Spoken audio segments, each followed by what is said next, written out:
네, 안녕하세요. 네, 공법입문 7차 시 수업을 시작하도록 하겠습니다. 어, 지금 저희가 그 코로나가 조금 진정세를 보이고 있는 것 같아요. 아마 다음 주 시간은 지금 대면 강의를 좀 하려고 하고 있습니다. 지금 그 코로나가 더 확산되지 않으면 지금 대면 강의를 다음 주에는 제가 그 안내를 다시 해드리도록 하겠습니다.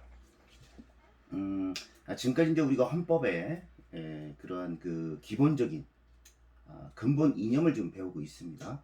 그래서 11조 10조에서 인간의 존엄성, 11조 평등의 원칙, 그리고 이제 12조, 13조 굉장히 중요한, 지금까지 어떻게 보면 헌법 조문 중에서 가장 중요한 조문들을 신체의 자유 포함해서 지금 보고 있습니다.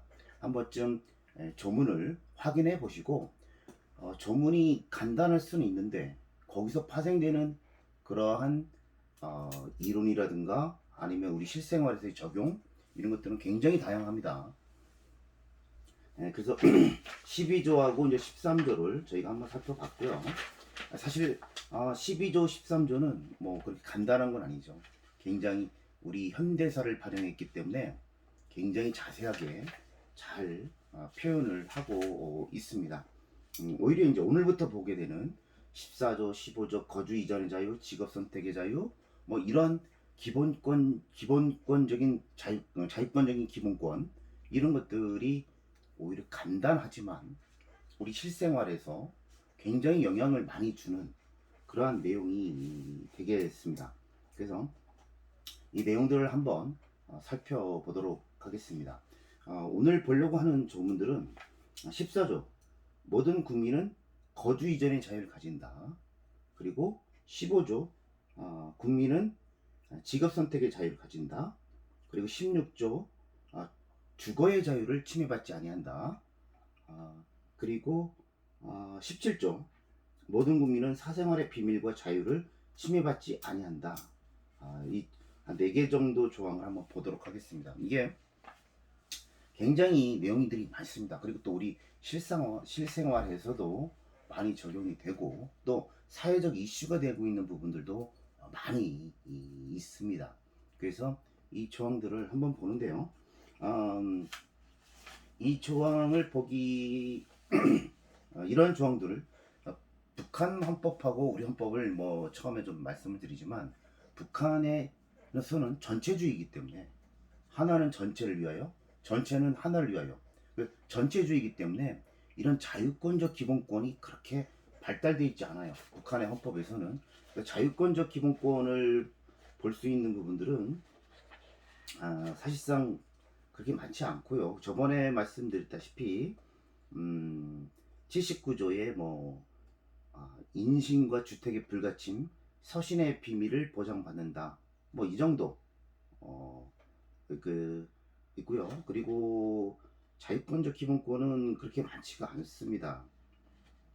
그리고 이제 75조, 75조를 우리랑 좀 비교해 보면 75조는 북한 사회주의 헌법 75조에 보면 공민은 거주 여행의 자유를 가진다. 이렇게 되어 있습니다. 거주 여행의 자유를 가지고 있고요. 그렇지만 실질적으로 북한이 거주 여행의 자유를 가지고 있다고 믿는 사람은 거의 없죠.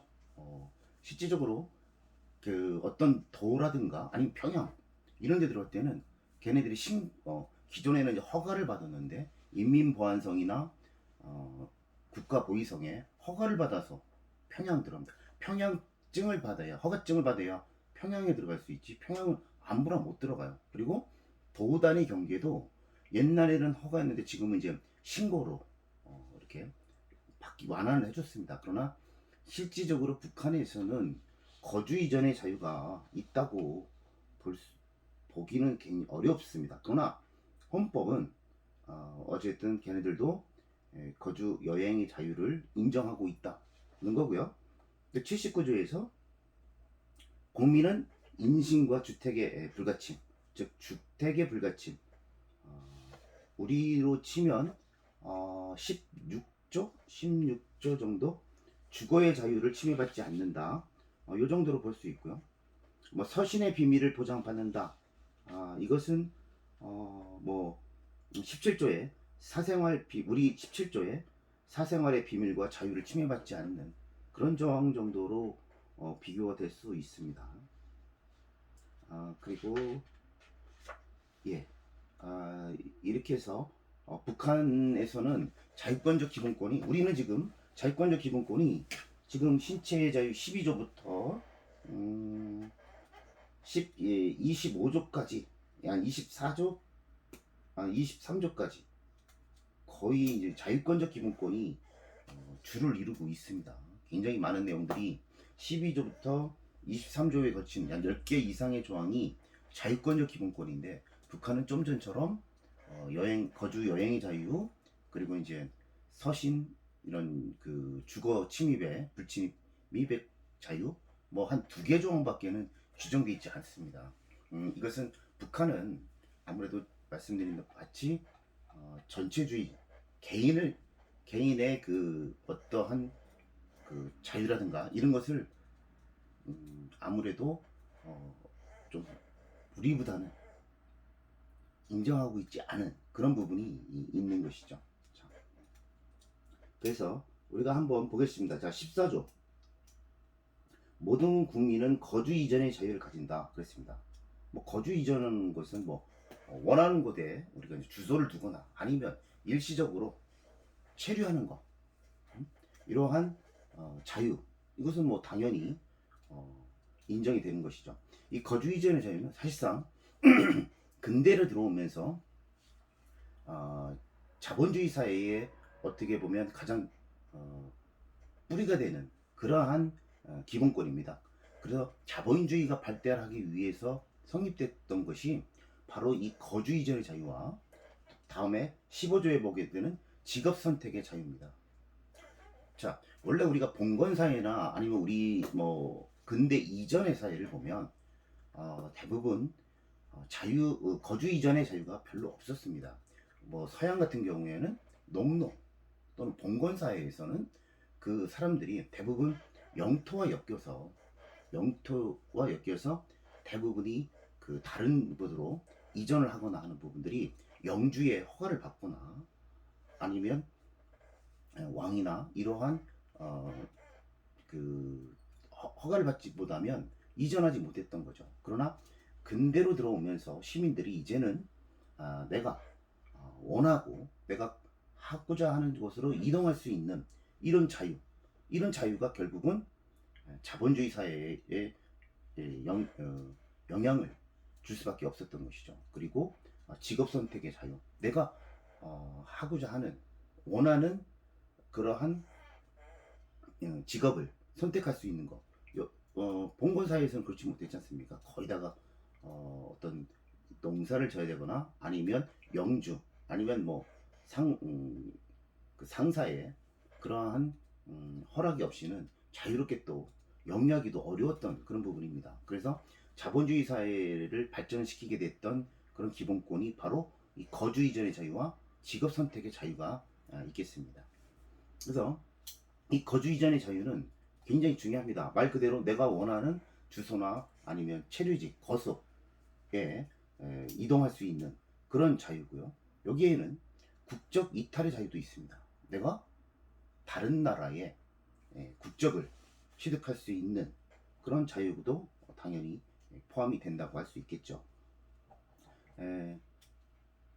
그리고 이것은 또한 나라를 우리 출국의 자유, 즉 해외여행 갈 때 출국의 자유, 또 언제든지 들어올 수 있는 자유, 이러한 해외여행의 자유, 또 국외 이주의 자유, 뭐 그리고 우리나라에 다시 언제든지 들어올 수 있는 이런 자유들인데, 문제는 이제 우리 국민에게, 모든 국민이잖아요, 그죠? 모든 국민은 거주 이전의 자유잖아요. 외국인에게는 적용되지가 않는 것이죠.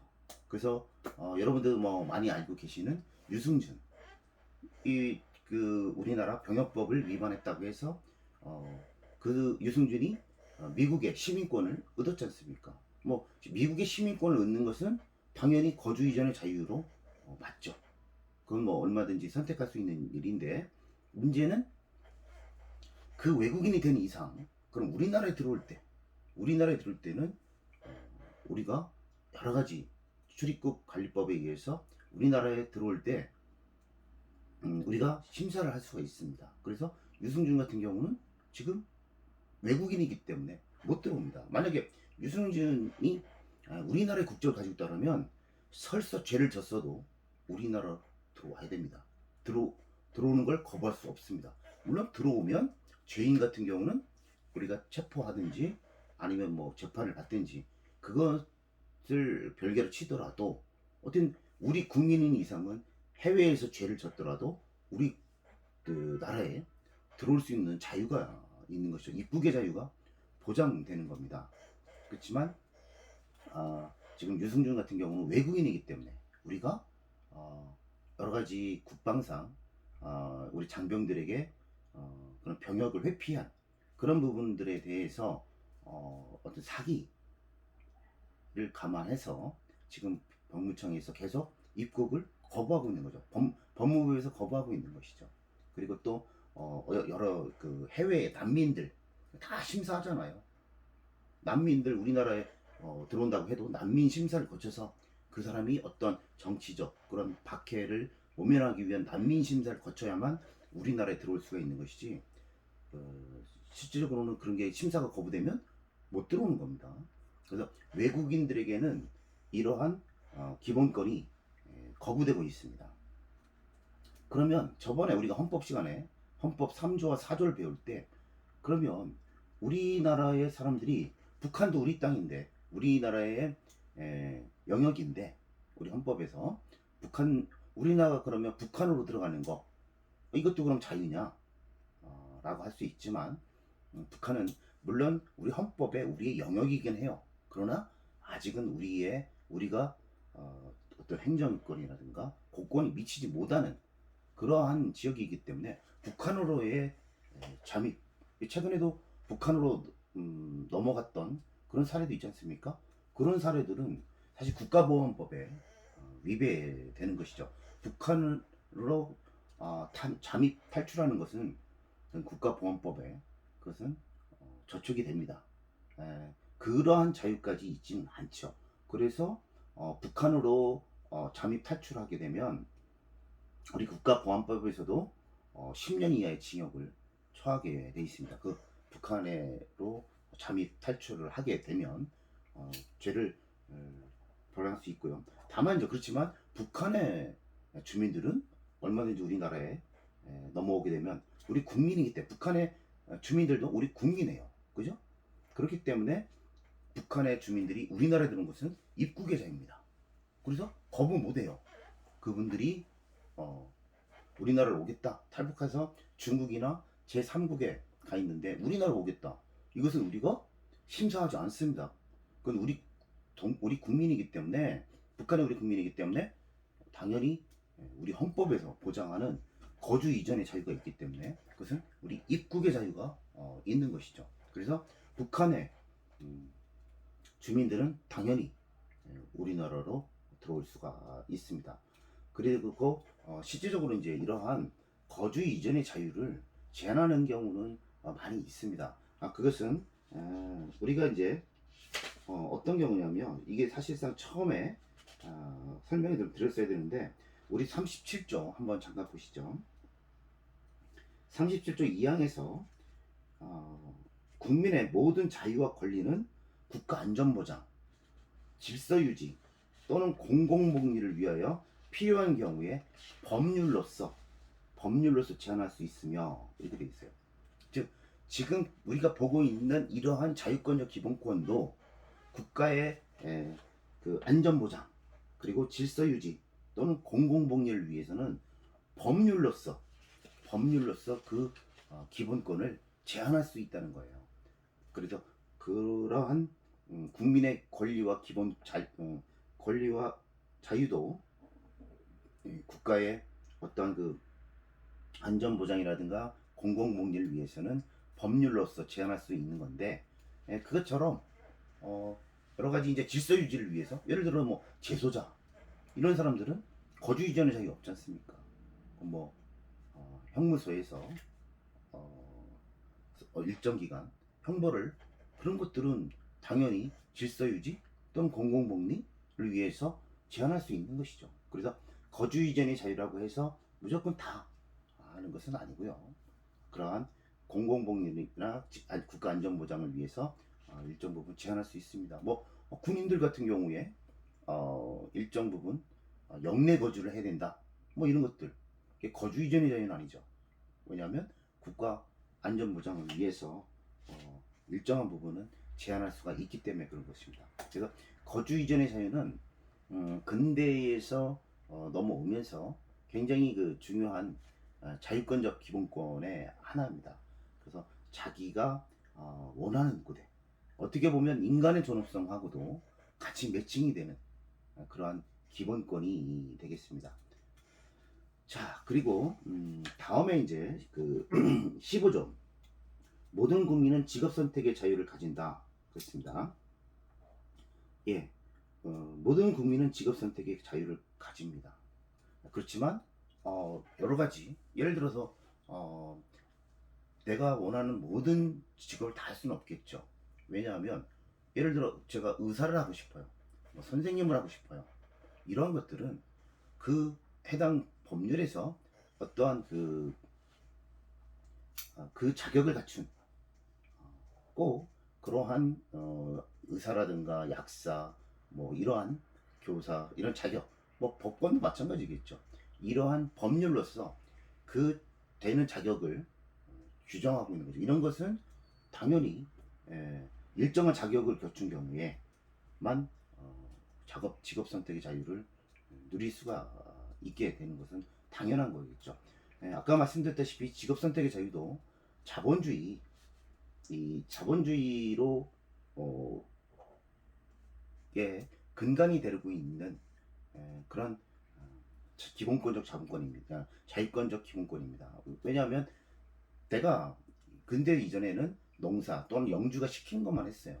그러나 이제는 내가 내 스스로 내 재산을 보호받기 위해서 내가 하고자 하는, 어딜 이동을 해서 내가 어떤 일을 하든 하는 부분들은 이제는 굉장히 중요한 기본권이 되어 버린 것이죠. 그래서 이거 관련해서 우리 이제 굉장히 많은 그런 논의들이 있을 수가 있습니다. 실질적으로 최근까지도 이 안마사 같은 경우에 최근에도 계속 안마사들만, 시각 장애인만이 안마를 할 수 있는 이러한 의료법이 계속 문제가 되고 있습니다.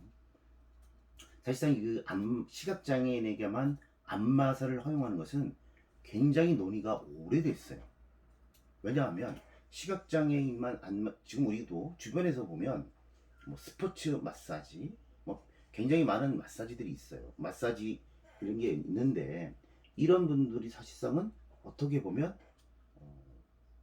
불법입니다. 시각 장애인만 그런 안마를 할 수가 있는 것이죠. 그래서 이 안마에 대한 정의도 불명확하고 해서 최근에는 이 안마, 어떤 안마로 인해서 그러한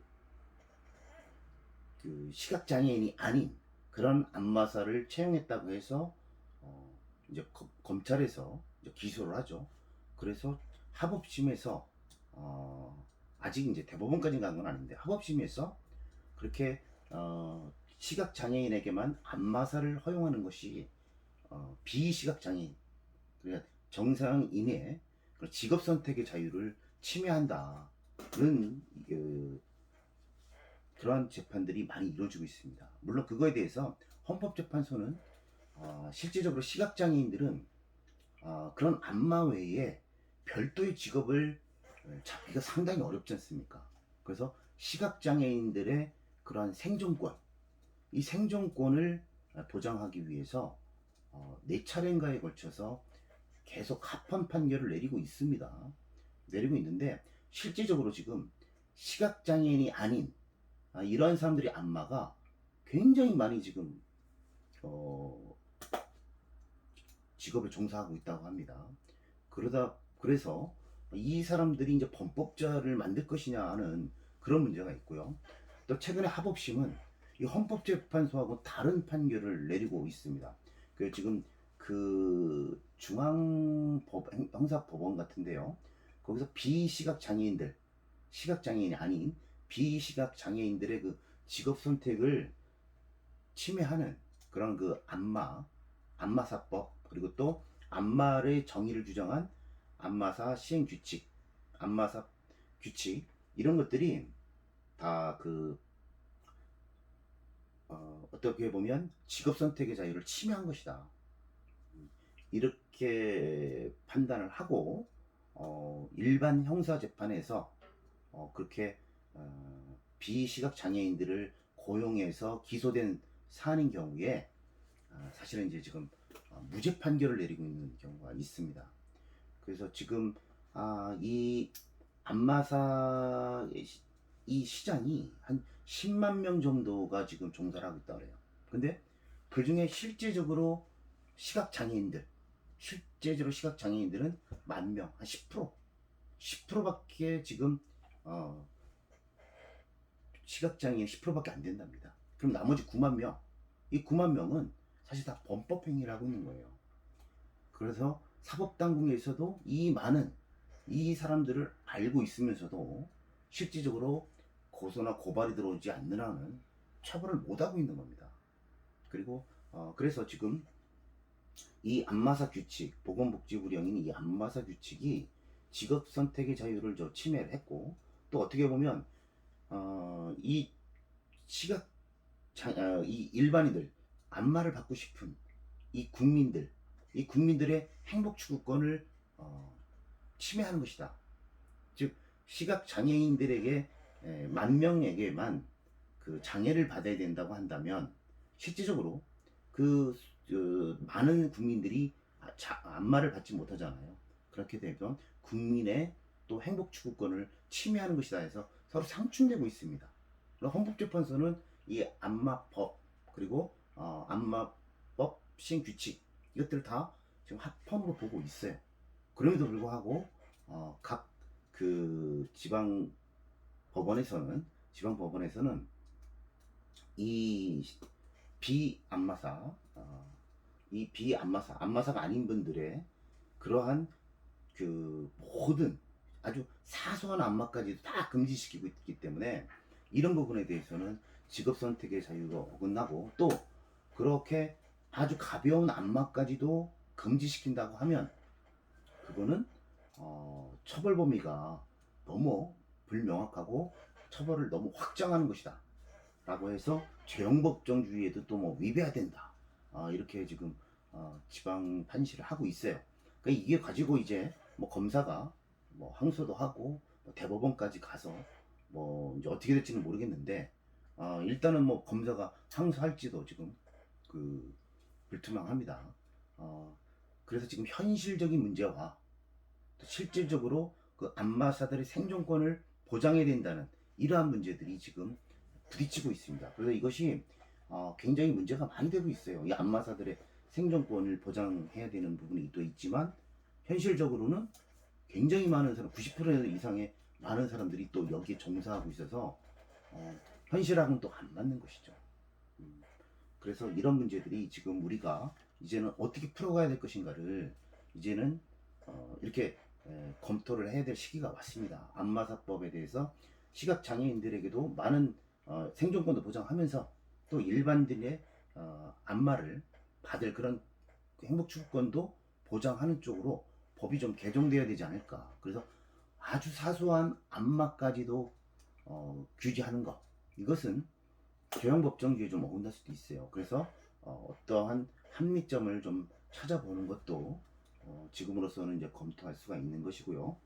또 사실상은 우리 이제 이 직업 선택의 자유에서 또 굉장히 이제 현실적으로 문제가 좀 되고 있는 부분, 문제가 된다기보다도 지금 계속 논쟁의 좀 중심에 있는 것이 그 경찰분들이 퇴직하고 나와서 일단 어떤 그 사실관계를 조사를 하게 되는 그 탐정 있죠, 탐정. 예. 이 탐정제도, 이 탐정이 우리 신용정보법에서 지금까지 탐정이란 명칭만 써도 처벌을 받았습니다. 이게 왜냐하면 이제 그동안에 이 신용정보법은 어찌됐든 이제 다음에 나오는 17조에서 사생활보호 침해가 될 수 있다는 우려 때문에 그랬어요. 그래가지고 탐정이라는 명칭을 못 썼어요. 그래서 이 경찰분들께서 2015년부터 물론 이제 사생활 보호에 대해서는 별도로 조치를 취하면 되는 것이고, 이러한 교통사고 아니면 어떤 사람을 찾는, 실종된 사람을 찾는 거라든가 이런 거에서 많은 역할을 그 퇴직한 경찰분들이 할 수 있었지 않습니까? 그래서 이제 이런 것을 탐정 제도를 이용해서 한번 하겠다라고 했는데, 신용정보보호법에서 그동안 뭐 굉장히 그 사생활 침해 그게 많았잖아요. 뭐 직업 속에서 흥신소 뭐 이런 것들이 그런 사생활 침해가 많다고 생각을 해서 그런 부분들에 대해서 다 지금까지 허가를 내주지 않았어요. 그리고 탐정업 안 됐습니다.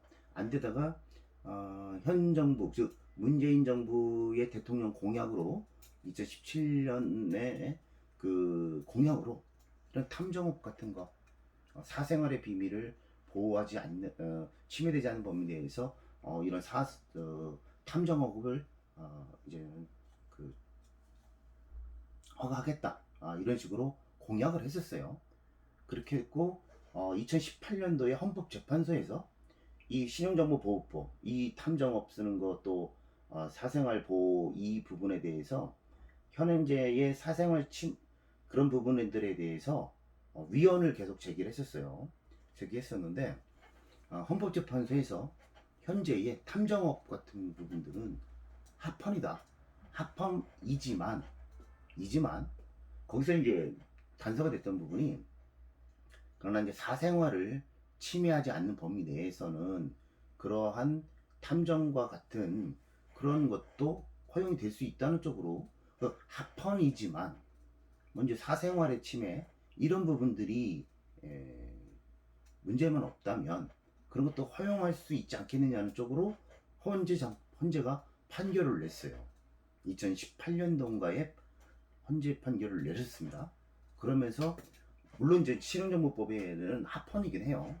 그래서 그것은 이제 올해 2월 24일이 올해 2020년 2월에 그 조항들을 삭제해버렸습니다. 이제는 탐정과 같은 그 명칭을 사용해서 그런 사실관계 같은 그러한 부분들에 대해서 이제는 허가를 할 수가 있고 할 수가 있습니다. 즉 탐정이라는 명칭을 이제는 쓸 수가 있어요.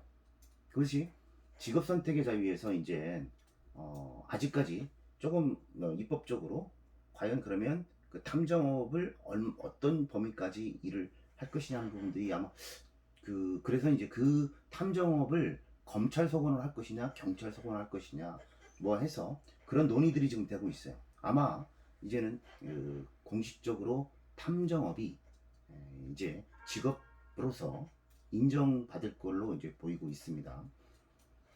어디 이제 등록하느냐 하는 그런 행정적인 절차 뭐 이런 것들이 뭐 경찰에서는 경찰 쪽에서 지금 많이 주장을 하고 있는 것 같아요. 대부분 뭐 퇴직하신 경찰분들이 이제 탐정을 하게 되면 탐정업을 하지 않겠습니까? 그래서 그 부분들이 이제 우리 직업 선택의 자유와 밀접하게 관련을 갖게 되고요. 또 굉장히 많습니다. 이게 그래서 기존에 교육 환경 학교 근처에서는 지금 그 대부분 이 사람들도 그 학교 근처에서는 위락수사, 숙박, 어떤 뭐 그리고 또 위험시설 이런 것들은 50m 또는 200m 이 상대 정화구역, 상대 보호구역, 절대 보호구역 뭐 이런 게 있어서 허가를 안 됩니다. 그래서 기존에 이제 극장을 하던 영화관을 하던 이런 분들이 헌법소원을 냈어요. 왜 학교구역 내에서 영화관을 못하게 한다면 직업선택의 자유 침해다. 그래서 지금은 직업선택의 극장은 허가가 되고 있습니다. 허가가 되고 있어요. 그래서 이제 또 뭐 그때 당구장 뭐 이런 것도 다 안 됐었습니다. 지금은 일정 부분은 이제 심의에서 풀어주고 있는 거죠. 이런 것들이 다 직업 선택의 자유에 해당이 되는 그런 문제들이 되겠습니다. 그래서 지금 그리고 이런 직업 선택의 자유에 대해서는 우리가 자본주의 사회에서 가장 근간이 되고 있는 두 개의 조항이 되는 것이고요. 이거 관련해서는 지금 많은 그런 문제들이 서로들 논의가 되고 있습니다. 자, 다음에 이거 관련해서 참 북한은 직업 선택의 자유가 있느냐? 아까 말씀드렸다시피 거주 이전의 자유도 거의 허용되지 않습니다. 북한은 직업 선택의 자유가 없다고 봐야 돼요. 헌법에 직업 선택의 자유도 규정되어 있지 않은데요. 실제적으로 보면 북한에서는 군대를 갔다 오거나 아니면 대학을 졸업하거나 하게 되면 당에서 직장을 지정해 줍니다. 어디에서 근무를 해라. 그래서 단체로 가서 뭐 탄광 또는 농업 아니면 무슨 인민위원회 이런 데에 실제적으로 거의 배정을 해줘요. 그렇기 때문에 북한에서의 그 직업 선택의 자유는 거의 보장이 되지 않고 오직 당에서 결정해 주는 대로, 당에서는 뭐 신분이라든가 그 사람이 얼마큼 당에 열성적으로 봉사를 했는지 또 어떤 교육을 마쳤는지 이런 것들을 보고 당에서 직업을 지정해 주게 되는 것이죠. 그거에 대해서는 직업 선택의 자유를 뭐 주장해서 할 수 있는 그런 분위기는 아니죠. 왜냐하면 북한은 당연히 사회주의 국가고요. 또 당이 제일 우선입니다. 그렇기 때문에 지금까지 설명드렸던 거주 이전의 자유라든가 직업 선택의 자유는 거의 인정될 여지는 거의 없는 것이죠. 예. 다음 그러면 다음에 이제 주거의 자유를 보겠습니다.